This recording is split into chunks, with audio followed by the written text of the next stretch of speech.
Now let's draw a very important two curves, force versus internucleon distance, nucleon separation लिख सकते हैं आप। पहला कर्व तो ये है, फोर्स वर्सेस इंटरन्यूक्लियन सेपरेशन। और हम इस ग्राफ को बनाने के लिए बात मान के चलेंगे कि अगर हमारा फोर्स अट्रैक्टिव है तो हम नेगेटिव रीजन में मार्क करेंगे, और अगर फोर्स रिपल्सिव है तो पॉजिटिव रीजन में मार्क करेंगे। खैर ये होता भी है, लेकिन मैंने लिख दिया for the sake of information. चलिए कुछ इंपॉर्टेंट पॉइंट्स मार्क कर देते हैं। 0.5, 1, 1.5, ये कुछ इंपॉर्टेंट नंबर्स हैं। 2, और ये सारे के सारे फर्मी में है। फर्मी क्या होता है? Into 10⁻⁻15 metre. Okay, so now 1 पे ये फोर्स जो है वो मैक्सिमम अट्रैक्टिव होता है। और कितना होता है?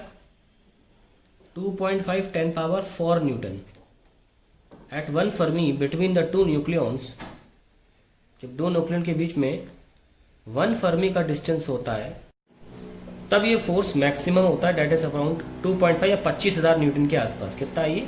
आपको ऐसे याद रहेगा 25,000 न्यूटन। ग्राफ में पॉइंट मार्क करने होते हैं। और 0.8 फर्मी पे जाकर, ये 0.8 फर्मी जो है ये भी एक इम्पॉर्टेंट डिस्टेंस है मीटर। यहाँ पे ये ग्राफ को कट करता है। ग्राफ जी कैसे बन रहा है? इस तरीके से। यानी कि क्या निकला यहाँ पे कि the nuclear force becomes repulsive when R0, मैं इसको R0 से दिखा रहा हूँ, this is R0, when R0 becomes less than 0.8 Fermi. अब हम दूसरा ग्राफ बनाने जा रहे हैं इसी के सामने।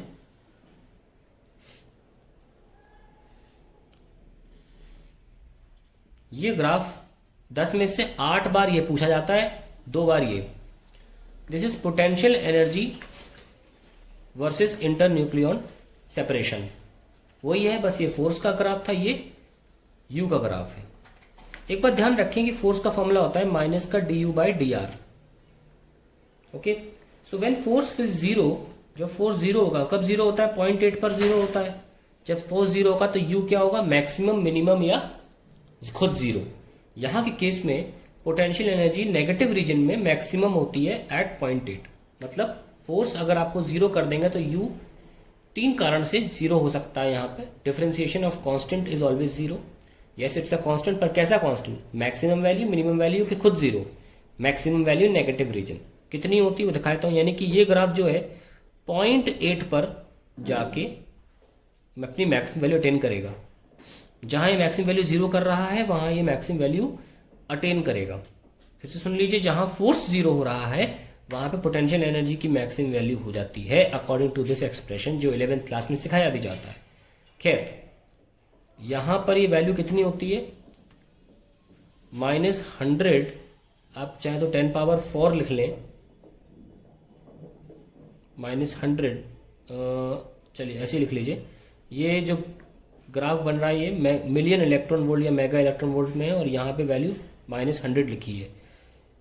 ठीक है, और ये ग्राफ जो है ध्यान रखना, जहां ये 2 पर मिनिमम हो रहा था, ये ग्राफ पोटेंशियल एनर्जी 1.5 फर्मी पे जाके ऑलमोस्ट नेग्लिजिबल हो जाता है। ठीक है, और ये काटता है 0.5 पे।